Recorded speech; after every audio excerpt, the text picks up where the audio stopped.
నమస్కారం శివాభి న్యూస్ కి స్వాగతం. నా పేరు సురేష్ బాబు. ఈనాటి వార్తల్లోని ముఖ్యాంశాలు.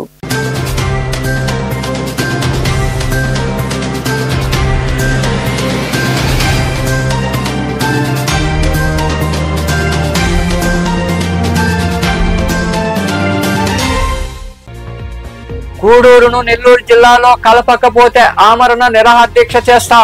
కోవూరు ప్రాంతంలో ఏర్పాటు చేసిన కార్యక్రమంలో పాల్గొని సీఎం చంద్రబాబు, మంత్రి లోకేష్ మాట తప్పారని విమర్శలు చేసిన మాజీ మంత్రి నల్లపరెడ్డి ప్రసన్న కుమార్ రెడ్డి.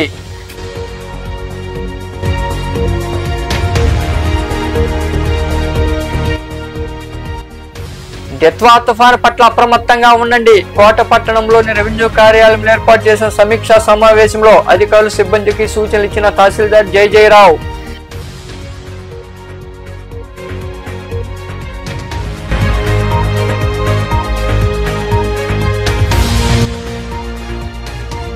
విద్యా, సామాజిక మాధ్యమాలపై పేద ప్రజలు అవగాహన పెంచుకోవాలి. వాకాడులోని బంగ్లా సెంటర్ కాలనీలో నిర్వహించిన పౌర హక్కుల దినోత్సవంలో పాల్గొని మాట్లాడిన తహసీల్దార్ సయ్యద్ ఇక్బాల్.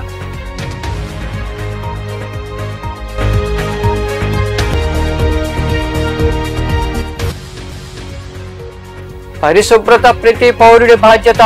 వాకాడులోని శ్రీశక్తి భవనంలో నిర్వహించిన స్థానిక సుస్థిర అభివృద్ధి కార్యక్రమంలో పాల్గొని సిబ్బందికి సూచనలు ఇచ్చిన తహసీల్దార్, ఇన్ఛార్జ్ ఎంపీడీఓ. గూడూరు నియోజకవర్గాన్ని నెల్లూరు జిల్లాలో కలపకపోతే ఆమరణ నిరాహారదీక్షకు కూర్చుంటానని కోవూరు మాజీ ఎమ్మెల్యే నల్లపరెడ్డి ప్రసన్న కుమార్ రెడ్డి స్పష్టం చేశారు. కోవూరు ప్రాంతంలో నిర్వహించిన కార్యక్రమంలో ఆయన పాల్గొని మాట్లాడారు. సీఎం చంద్రబాబు, మంత్రి లోకేష్ నెల్లూరులో కలుపుతామని హామీ ఇచ్చి ఇప్పుడు మాట మార్చడం ఏమిటని ప్రశ్నించారు. గూడూరు ఎమ్మెల్యే పాసం సునీల్ కుమార్ ఈ విషయంలో ప్రజలకు ఇచ్చిన మాటకు కట్టుబడి ఉండడం ఎంతో సంతోషకరమని తెలిపారు.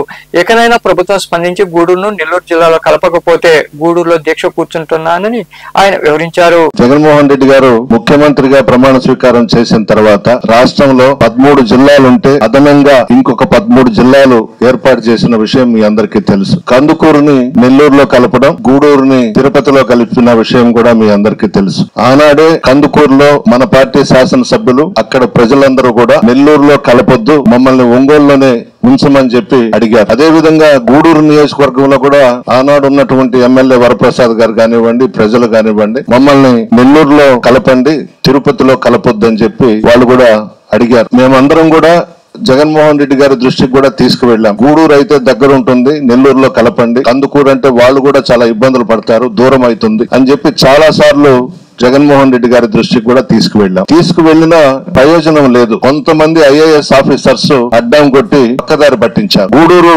ఎన్నికల ప్రచారంలో చంద్రబాబు నాయుడు గారు హామీ ఇచ్చారు, గూడూరుని నెల్లూరులో కలుపుతాను, మన ప్రభుత్వం అధికారంలోకి వస్తుంది అని. ఆయన ఎన్నికల ప్రచారంలో వాగ్దానం ఇచ్చింది. ఎంత రాగాలు తీశాడో చూడండి. ఓట్ల కోసం ఏదో చెప్పేసి అధికారంలోకి వచ్చిన తర్వాత ఇది ఎందుకు పెండింగ్ పడింది అనేది కూడా ఒక ఇన్ఫర్మేషన్. చంద్రబాబు నాయుడికి సంబంధించిన సామాజిక వర్గానికి సంబంధించిన గూడూరు డివిజన్ లో ఉన్నటువంటి ఒక వ్యక్తి, కమ్మ కులానికి సంబంధించిన వ్యక్తి, వాళ్ళందరినీ తీసుకువెళ్లి చంద్రబాబు నాయుడు మీద ఒత్తిడి తెచ్చి గూడూరుని తిరుపతిలోనే ఉంచినట్లుగా తెలుస్తుంది. ఇది అన్యాయం. కేవలం మీకు సంబంధించి, మీ క్యాస్ట్ కు సంబంధించిన వాళ్ళు ఎవరో వచ్చి నీ మీద ఒత్తిడి తీస్తే గూడూరుని నువ్వు తిరుపతిలోనే ఉంచావనంటే ఎన్నికల ప్రచారంలో నువ్వు చేసిన వాగ్దానం ఏమైంది చంద్రబాబు నాయుడు గారు అని నేను అడుగుతా ఉన్నా. అన్యాయం కదా. ఎందుకు అంత ప్రగల్భాలు పలుకుతా నువ్వు ఆ ప్రచారంలో నువ్వు చెప్పావు, గూడూరుని నేను కలుపుతాను, మన ప్రభుత్వం అధికారంలోకి రాగానే అని చెప్పావు కదా. ఏమైంది ఈ రోజు? అంటే నీకు ప్రజల కన్నా, అక్కడ ఉన్నటువంటి శాసనసభ్యుడి కన్నా నీ కమ్యూనిటీ వాళ్ళు నీకు ముఖ్యమైపోయినారు. ప్రజలను తీసుకొని రోడ్ల మీదకి రండి. పదవులు శాశ్వతం కాదు, గూడూరు నియోజకవర్గం శాశ్వతం. అక్కడ ప్రజలు మనకు ముఖ్యం. పదవులు వస్తుంటాయి, పోతా ఉంటాయి, ప్రజలు ఆశీర్వదిస్తే ఎమ్మెల్యేలు అవుతాం, ఇంకొకటి అవుతాం. కానీ ప్రజలు మనల్ని నమ్మి ఆ సీట్ లో కూర్చోబెట్టినప్పుడు ఆ సీటుకి మనం గౌరవం తీసుకురావాలి. ఒకటే చెప్తున్నా సునీల్ కుమార్ గారికి, దయచేసి దీన్ని ఇంతటితో వదిలిపెట్టొద్దు. గూడూరుని నెల్లూరులో కలిపే వరకు రోడ్ల మీదకు రండి. అధికారం శాశ్వతం కాదు. నేను కూడా జిల్లా పార్టీ అధ్యక్షులు కాకాని గోవర్ధన్ రెడ్డి గారితో మాట్లాడతాను, ఎమ్మెల్సీ మేరుగు మౌలి గారితో మాట్లాడతాను, గూడూరు నియోజకవర్గం ఇన్ఛార్జ్ ముగ్గురం పోయి జగన్మోహన్ రెడ్డి గారితో మాట్లాడి నేను గూడూరులో ఆమరణ నిరాహార దీక్షకు కూర్చుంటాను, గూడూరుని నెల్లూరులో కలపాలి, నేను కూర్చుంటాను, ప్రజలందరూ కూడా ముందుకు వస్తారు. చంద్రబాబు నాయుడు మెడలు వంచి గూడూరు నెల్లూరులో కలిపేదాకా వదిలిపెట్టాం. వైఎస్ఆర్ కాంగ్రెస్ పార్టీ తరఫున అందరం కూడా పోరాటాలు చేస్తాం. అవసరం. గూడూరు ఎక్కడా, తిరుపతి ఎక్కడా, కందుకూరు ఎక్కడ, నెల్లూరు ఎక్కడ? కందుకూరు నుంచి ఇక్కడికి రావాలంటే ఎంత సమయం పడుతుంది? ఆ రోజే మేమందరం కూడా చెప్పాము జగన్మోహన్ రెడ్డి గారితో, వద్దన్నా మీరు కందుకూరుని ఒంగోలులో కలపండి, మా గూడూరుని మాకు ఇవ్వండి అని అంటే ఈ ఐఏఎస్ ఆఫీసర్లు కోటరీ చేరి కానీయకుండా చేశారు. ఆ రోజు మనమే చేస్తుంటే ఈ బాధలు లేవు కదా, మన జిల్లాలోనే గూడూరు ఉండుండేది. మరుబోలు మండలం అక్కంపేట గ్రామంలో దాతల సాయంతో ఏర్పాటు చేసిన ఆర్ఓ ప్లాంట్ ను ఆదివారం సర్వేపల్లి ఎమ్మెల్యే సోమిరెడ్డి చంద్రమోహన్ రెడ్డి ప్రారంభించారు. స్వచ్ఛమైన తాగునీటిని అందించాలనే ఉద్దేశంతో దాతలు మెట్టుకూరు రవీందర్ రెడ్డి, మెట్టు సాయిరెడ్డి కుటుంబ సభ్యులు ఈ కార్యక్రమం చేపట్టారు. ఈ సందర్భంగా సోమిరెడ్డి చంద్రమోహన్ రెడ్డి దాతలను అభినందించారు. ఈ కార్యక్రమంలో ఏఎంసీ చైర్మన్ గాలి రామకృష్ణారెడ్డి, పార్టీ మండల అధ్యక్షుడు పున్నూరు రామకృష్ణయ్య, నీటి సంఘం అధ్యక్షులు ఏకొల్లు కోదండరామిరెడ్డి, మైనార్టీ నాయకులు అమీర్ బాషా, బూత్ కమిటీ అధ్యక్షులు ఇనమడుగు వేణుగోపాల్ రెడ్డి, షేక్ ఫయాజ్, పొండ్ల దశరథ రామిరెడ్డి, పొండ్ల రామ్మోహన్ రెడ్డి తదితరులు పాల్గొన్నారు.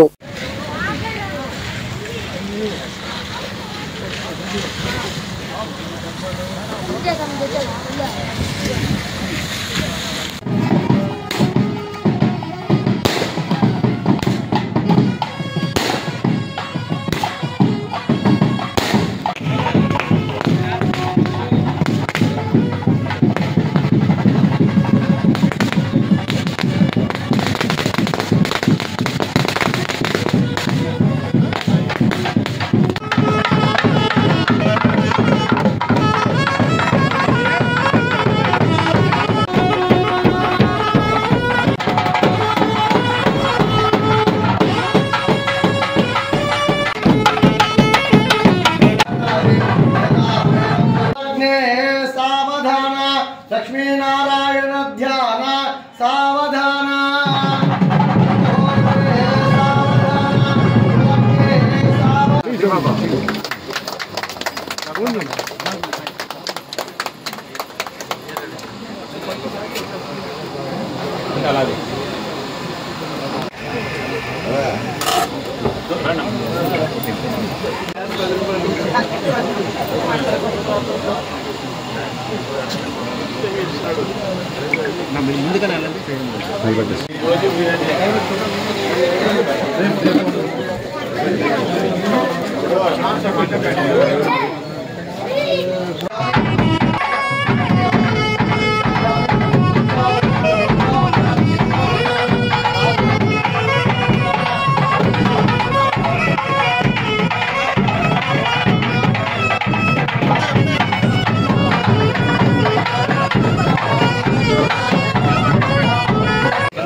నెల్లూరు జిల్లాలో శాంతి భద్రతలు పూర్తిగా అదుపు తప్పాయని, అందుకు నిదర్శనం ప్రజా ఉద్యమకారుడు పెంచుల దారుణ హత్య అని మాజీ మంత్రి కాకాని గోవర్ధన్ రెడ్డి విమర్శించారు. నెల్లూరులోని వైకాపా కార్యాలయంలో ఆయన మీడియాతో మాట్లాడారు.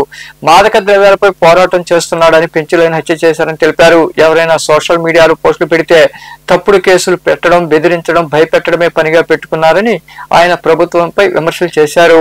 పోలీసులకు డ్రగ్స్ కంట్రోల్ అవసరం లే, శాంతి భద్రతలు అవసరం లే, శాంతి భద్రతల గురించి పట్టించుకోవాల్సినటువంటి అవసరం లే, ఎక్కడ అసాంఘిక కార్యకలాపాలు జరుగుతున్న అవసరం లే, ఎక్కడ అసాంఘిక శక్తులు పర్యటిస్తున్నారో అవసరం లే. ప్రభుత్వానికి అవసరం ఏమిటంటే ఎవడన్నా ప్రభుత్వానికి వ్యతిరేకంగా సోషల్ మీడియాలో మెసేజ్ పెట్టాడు, వాళ్ళని పిలిపించండి, వాళ్ళని కొట్టండి, వాళ్ళని లోపలేయండి, వాళ్ళని కూర్చోబెట్టండి, వాళ్ళని రోజు పోలీస్ స్టేషన్ చుట్టూ తిప్పండి. ఎవడన్నా వైఎస్ఆర్ కాంగ్రెస్ పార్టీ ఫ్లెక్సీ కట్టాడు, ఎంత ధైర్యం రా నీకు ఈ ప్రభుత్వంలో ఫ్లెక్సీ కట్టడానికి వాళ్ళని చేస్తారండి. ముందు ఆ ఫ్లెక్సీ ఇప్పండి, ఇప్పి మాకు ఫోటో పెట్టండి. కట్టిన దానికి మీరు ఫ్లెక్సీ కట్టిన దానికి మీరు పోలీస్ స్టేషన్కి రావాలా, పోలీస్ స్టేషన్లో వాడి మీద ఏదో ఒక తప్పుడు కేసు పెట్టాలా, లేదా వాడిని కూర్చోబెట్టి కొట్టాలా, వాడిని బెదిరించాలా, భయపెట్టాలా. మరొకసారి నువ్వు ఫ్లెక్సీ కడితే కనపడవు, పరిణామాలు తీవ్రంగా ఉంటాయని చెప్పి హెచ్చరించాలా. ఈ పనుల్లో ఉన్నాడు తప్ప నేను అడుగుతున్నా, నెల్లూరు జిల్లా తీసుకుందామా, రాష్ట్రంలో తీసుకుందామా?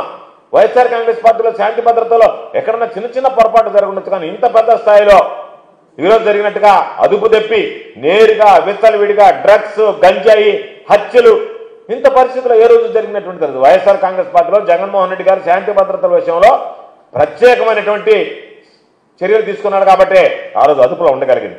ఈరోజు మేము ఎవరన్నా వైఎస్ఆర్ కాంగ్రెస్ పార్టీకి దూరంగా పెడితే వీళ్ళు పనికిరారు, వీళ్ళు అనైతిక కార్యకలాపాలకు పాల్పడుతున్నారు కాబట్టి వీళ్ళతో మాకు అవసరం లేదు, కాబట్టి వీళ్ళందరినీ దూరంగా పెడదామనంటే వాడు హక్కును చేర్చుకునేది. మీరు వాళ్ళని హక్కును చేర్చుకుని ఈరోజు ఎక్కడున్నారు? నెల్లూరుకు సంబంధించి ఈ హత్యలో ముద్దాయిలైనటువంటి వ్యక్తులు మీతో ఉన్నారా, మాతో ఉన్నారు? మరి దానికి సంబంధించినటువంటి దాంట్లో సోషల్ మీడియాలో వీళ్ళందరూ వైఎస్ఆర్ కాంగ్రెస్ పార్టీలో చాలా మంది చేరుతారు. కానీ గుర్తుంచుకోవాల్సింది, వైఎస్ఆర్ కాంగ్రెస్ పార్టీ కొంత నిబద్ధతతో నిజాయితీగా వ్యవహరించింది. రౌడీ షీటర్లు ఎవరైనా తప్పు చేస్తే వెంటనే బహిష్కరించాం, పోలీసులకు చెప్పాం మీకు శాంతి భద్రత అనేది అట్మోస్ట్ ఇంపార్టెంట్, ఆ తర్వాతనే మిగతా విషయాలు రాజకీయ విషయాలు అని చెప్పాం. ప్రజలకు సంబంధించినటువంటి మాన ప్రాణాలకు రక్షణ కల్పించాల్సినటువంటి బాధ్యత పోలీసు వ్యవస్థ అని చెప్పాం. మేము మా ఇష్ట ప్రకారం, మాతో ఉన్నారు కాబట్టి, మాతో వాళ్ళు వెళ్ళిపోతారు కాబట్టి మీరు మా ఇష్ట ప్రకారం మేము చెప్పినట్టుగా మా వాళ్ళు ఏం చేసినా రక్షించాలనేటువంటి ఆలోచన ఆ రోజు వైఎస్ఆర్ కాంగ్రెస్ పార్టీలో ఏ నాయకుడు, చిన్న కార్యకర్త దగ్గర నుంచి నాయకుడు దాకా ఎవరు చేసినటువంటి పరిస్థితి లేదు. ఈ రోజు కూడా మా దగ్గరికి వచ్చి చెప్తున్నారు, ఏదన్నా జరిగితే మన తన లేకుండా మనం శిక్షించాం. ఈరోజు తెలుగుదేశం పార్టీలో చూస్తే వాళ్ళు ఏమి చేసినా సరే ఆ పార్టీ హక్కును చేర్చుకుంటుంది అని చెప్పి ప్రశ్నించేటువంటి పరిస్థితులు ఉన్నా మనం తప్పు చేయకూడదు. ఒకరిద్దరి కోసం ఈ సమాజంలో ఈ పార్టీకి సంబంధించినటువంటి వ్యక్తులు దోషులుగా నిలబడకూడదు. కాబట్టి ఈరోజు జగన్మోహన్ రెడ్డి గారి క్రెడిబిలిటీ జనాలలో పెరిగింది. జగన్మోహన్ రెడ్డి గారు ఉన్నప్పుడు శాంతి భద్రతలకు సంబంధించినటువంటి విఘాతం కలగలేదు అని చెప్పి ఈరోజు ధైర్యంగా చెప్పగలిగేటువంటి పరిస్థితి ఏర్పడింది. కాబట్టి ఇప్పటికైనా పోలీసు వ్యవస్థ, ప్రజలను కాపాడాల్సినటువంటి పోలీసు వ్యవస్థ, మిమ్మల్ని మీరు కాపాడుకోవాల్సినటువంటి పరిస్థితి ఏర్పడితే, మీ మీద దాడులు జరుగుతుంటే ఆ దాడులకి మీరు బలయ్యేటువంటి పరిస్థితి ఏర్పడితే ఈరోజు పోలీసు వ్యవస్థ వైఫల్యం, పోలీసు వ్యవస్థ ఎంత నీరు గారిపోయింది, పోలీసు వ్యవస్థ అంటే ఎంత లెక్క లేకుండా పోయింది అనేటువంటి దాని మీద ఈరోజు ఎప్పటికైనా పోలీసు వ్యవస్థ కళ్ళు తెరవాలి అని చెప్పి ఈరోజు కోరుకుంటున్నా. రాష్ట్రంలో ఈరోజు రౌడీ షీటర్లు బలపడ్డారు, స్మగ్లర్లు బలపడ్డారు, బలహీన పడిపోయింది పోలీసు వ్యవస్థ. రౌడీ షీటర్లు ఒక పక్కేమో, స్మగ్లర్లు, ఇతర అసాంఘిక శక్తులు బలపడ్డాయి, పోలీసు వ్యవస్థ బలహీన పడిపోయింది. ఈరోజు రౌడీ షీటర్లో రౌడీ షీట్ ఓపెన్ చేయాలంటే తెలుగుదేశం పార్టీ వాడి మీద రౌడీ షీట్ ఓపెన్ చేయకూడదు. వైఎస్ఆర్ కాంగ్రెస్ పార్టీ వాడి మీద ఒక్క కేసు ఉన్నా సరే రౌడీ షీట్ ఓపెన్ చేయండి, పీడీ యాక్ట్ అమలు చేయండి, ఏదో ఒక విధంగా ఇబ్బందులు పెట్టండి. అంతే తప్ప తెలుగుదేశం పార్టీ వాడి జోలికి మాత్రం వెళ్ళడానికి లేదని ఈరోజు తెలుగుదేశం పాలకులు, తెలుగుదేశం పార్టీలో ప్రభుత్వంలో ఉన్నటువంటి పెద్దలు జారీ చేసినటువంటి హుకుంని పోలీసులు పాటిస్తున్నారు. కాబట్టి ఈరోజు పోలీసులు బలహీనపడ్డారు, రౌడీ షీటర్లు, అసాంఘిక శక్తులు ఈరోజు బలపడ్డాయి. జెత్వా తుఫాను ఏపీ వైపు దూసుకొస్తున్న నేపథ్యంలో ప్రభుత్వం అప్రమత్తమైందని తహసీల్దార్ కట్టారి జయజయరావు తెలిపారు. కోట పట్టణంలోని రెవెన్యూ కార్యాలయంలో ఆయన తుఫాన్ తీవ్రతపై అధికారులు, సిబ్బందితో సమీక్షించారు. జెత్వా తుఫాను ప్రభావం రాష్ట్రంపై ఉండడంతో ప్రభుత్వ యంత్రాంగం అప్రమత్తమైంది. ఆయా జిల్లాల అధికారులను సిద్ధం చేశారు. తుఫాను కారణంగా ఎలాంటి నష్టం జరగకుండా చర్యలు తీసుకోవాలని ఆదేశించారు. ఈ నేపథ్యంలో భాగంగా కోట పట్టణంలోని రెవెన్యూ కార్యాలయంలో తహసీల్దార్ జయజయరావు అధికారుల సిబ్బందితో సమీక్షా సమావేశం నిర్వహించారు. గ్రామాల్లో అప్రమత్తంగా ఉండాలని సూచించారు. అనంతరం తహసీల్దార్ జయజయరావు మాట్లాడుతూ భారీ వర్షాలు కురిసే అవకాశం ఉండడంతో ఈ సమయంలో అత్యవసరం అయితే మినహా ఎవరూ బయటకు రావద్దని సూచించారు. 3 రోజుల పాటు భారీ వర్షాలు కురుస్తాయని అంచనా వేశారని తెలిపారు. ఆకస్మిక వరదల ముప్పు పొంచి ఉండడంతో కంట్రోల్ రూములు ఏర్పాటు చేయనున్నట్లు ఆయన వివరించారు. బంగాళాఖాతంలో ఏర్పడిన వాయుగుండం ప్రభావంగా రాబో 72 గంటలు అనగా 3 రోజులు, ఈ రోజు, రేపు, ఎల్లుండి 3 రోజులు మనకు తుఫాను ప్రభావం ఉంది. దాన్ని జిత్వా తుఫానుగా పరిగణించారు గవర్నమెంట్. ఈ ప్రభావం వల్ల ఎక్కడ ఎలాంటి అవాంతర చర్యలు జరగకుండా మేము కట్టుదిట్టమైన చర్యలు తీసుకుంటున్నాం. అందరి సచివాలయ సిబ్బందికి కూడా ఇన్స్ట్రక్షన్స్ ఇచ్చినాం. వారి వారి హెడ్ క్వార్టర్లో ఉండి ఇటువంటి జరగకుండా చూసుకోవాలని అదేవిధంగా కలెక్టర్ గారి ఆదేశాల మేరకు అవసరమైతే రిలీఫ్ సెంటర్ను కూడా ఏర్పాటు చేయడానికి సిద్ధంగా ఉన్నాం. ఆ తర్వాత ఈ 3 రోజుల్లో వచ్చే తుఫాను వల్ల ప్రజలు కూడా అప్రమత్తంగా ఉండాలని, ఎవరు ఎటువంటి కారణాలు లేకుండా బయటికి రావద్దని, బెస్ట్ వాళ్ళు కూడా చేపల వేటకు వెళ్ళొద్దని కూడా సూచనలు ఇవ్వడం జరిగింది. వాళ్ళందరికీ కూడా మనము ఇవ్వడం జరిగింది. అలాగే బీచ్ ఉంది మనకు, అక్కడ కూడా ఎవరిని వెళ్ళొద్దని మనం పోలీసు వారిని కూడా, మెరైన్ పోలీసు వారు, లోకల్ పోలీసు వారిని కూడా పెట్టడం జరిగింది. కాబట్టి ప్రజలు అప్రమత్తంగా ఉండాలని తెలియజేస్తారు. ఈ సమావేశంలో ఎంపీడీ దిలీప్ నాయక్ తదితరులు పాల్గొన్నారు. విద్యా సామాజిక మాధ్యమాలపై పేద ప్రజలు అవగాహన పెంచుకోవాలని తహసీల్దార్ సయ్యద్ ఇక్బాల్ సూచించారు. వాకాడ్లోని బంగాళా సెంటర్ కాలనీలో ఏర్పాటు చేసిన పౌర హక్కుల దినోత్సవంలో ఆయన పాల్గొని మాట్లాడారు. వాకాడ్లోని బంగాళా సెంటర్ కాలనీలో రెవెన్యూ శాఖ ఆధ్వర్యంలో పౌర హక్కుల దినోత్సవం ఘనంగా జరిగింది. చట్టాలపై అధికారులు ప్రజలకు అవగాహన కలిగించారు. ఈ సందర్భంగా తహసీల్దార్ సయ్యద్ ఇక్బాల్ మాట్లాడుతూ చిన్నపిల్లలను పాఠశాలకు పంపించి విద్యను అభ్యసించేలా పెద్దలు ప్రోత్సహించాలన్నారు. నేటి బాలలే రేపటి పౌరులుగా ఎదిగేలా వారికి మనోధైర్యాన్ని నింపాలని, అలాగే బాల్య వివాహాలపై అవగాహన పెంచుకోవాలని సూచించారు. బాల్య వివాహాలు చట్టరీత్యా నేరమని పేర్కొన్నారు. అలాంటి వాటిని ప్రోత్సహిస్తే తల్లిదండ్రులు కఠినంగా శిక్షించడం జరుగుతుందని ఆయన వివరించారు.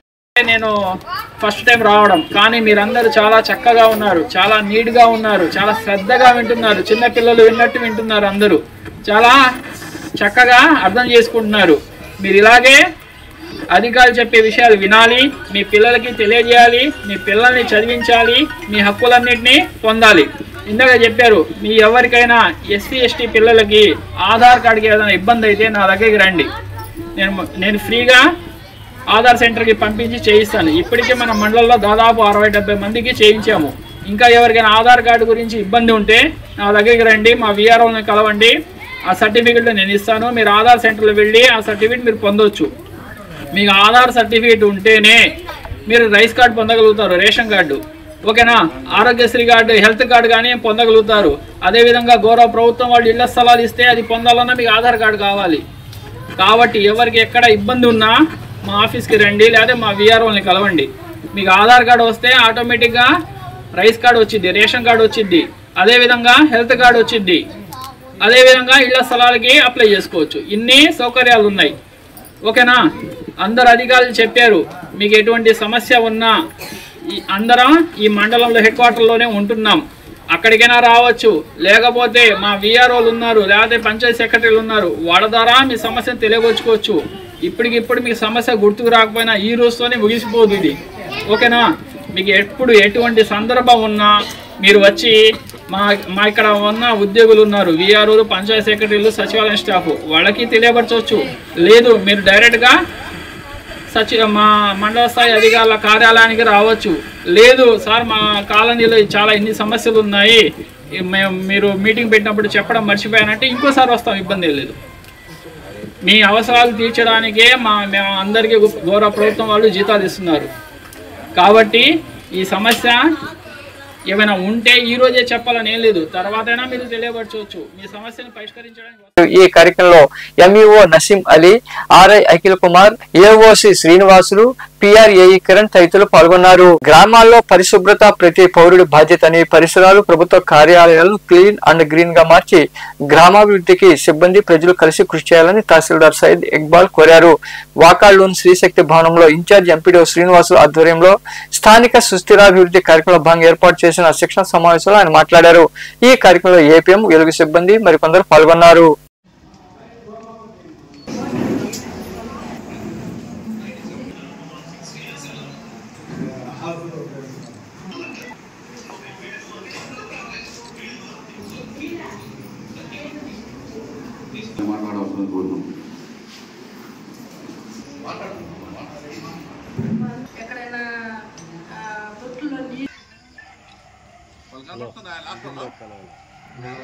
ప్రభుత్వ ఆదేశాల మేరకు పొదుపు విలువలకు క్లీన్ అండ్ గ్రీన్ పైన సబ్స్టెన్సివ్ గోల్స్, సుస్థిర ఆర్థిక లక్ష్యాల పైన థీమ్ 5 పైన మీకు ట్రైనింగ్ సెషన్ కార్యక్రమం పంచాయత్ సెక్రటరీ హుసేన్ బాషా ఆధ్వర్యంలో ఇది జరుగుతుంది.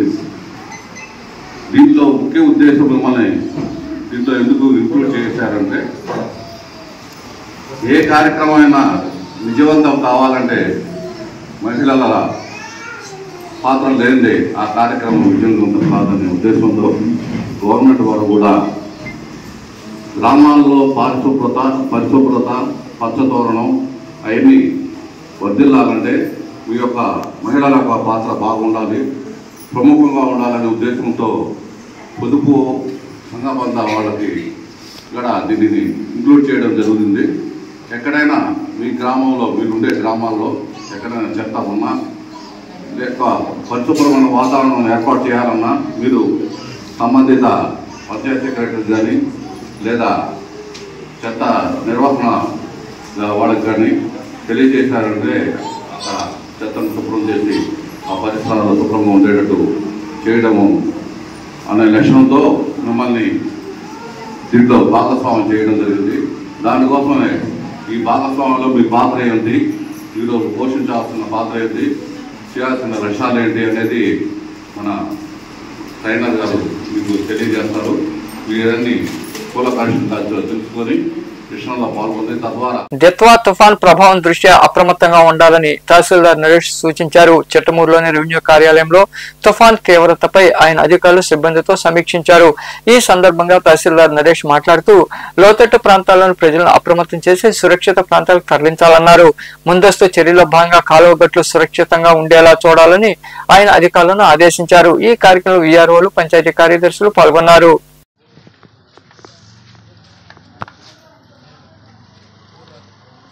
చేసిపోయి ఉన్నాడు దాంట్లో దాని ప్రకారంగా ఆర్డర్ రెడీ.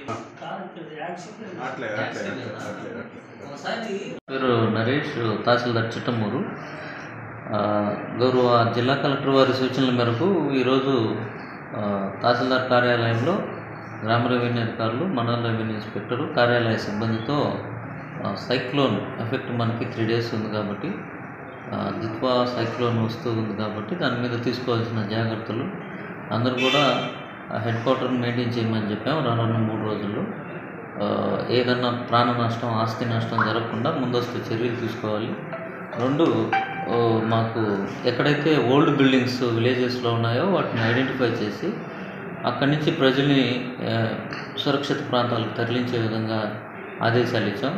అదేవిధంగా ట్యాంక్స్ ఏదన్నా ఫుల్ అయి ఉంటే మాత్రం అది జాగ్రత్త తీసుకొని అక్కడున్న ఇరిగేషన్ వాళ్ళతో కోఆర్డినేట్ చేసుకొని ఆ ట్యాంకు వైపు ఈతలకు కానీ లేకపోతే ఏదన్నా దర్శనీయ ప్రదేశాలు ఉంటే అక్కడికి కానీ, ముఖ్యంగా మనకి స్వర్ణముఖి రివర్ పక్కన ఉన్నటువంటి విలేజెస్ ఉన్న వాళ్ళు అలర్ట్ చేసి వాళ్ళందరినీ కూడా సురక్షిత ప్రాంతాలకు వెళ్ళే విధంగా ఆదేశాలు ఇవ్వడం జరిగింది.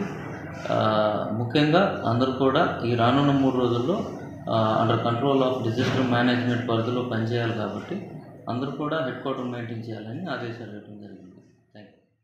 వార్తలు ముగించే ముందు ముఖ్యాంశాలు మరోసారి.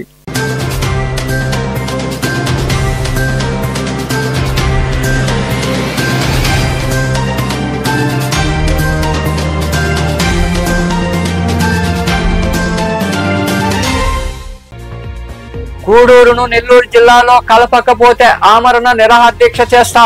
కోవూరు ప్రాంతంలో ఏర్పాటు చేసిన కార్యక్రమంలో పాల్గొని సీఎం చంద్రబాబు, మంత్రి లోకేష్ మాట తప్పారని విమర్శలు చేసిన మాజీ మంత్రి నల్లపురెడ్డి ప్రసన్న కుమార్ రెడ్డి.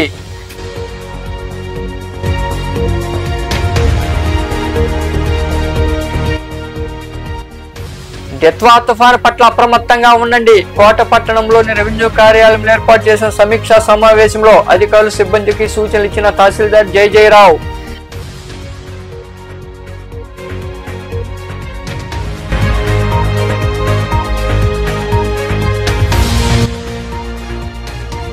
విద్యా, సామాజిక మాధ్యమాలపై పేద ప్రజలు అవగాహన పెంచుకోవాలి. వాకాడులోని బంగ్లా సెంటర్ కాలనీలో నిర్వహించిన పౌర హక్కుల దినోత్సవంలో పాల్గొని మాట్లాడిన తహసీల్దార్ సయ్యద్ ఇక్బాల్.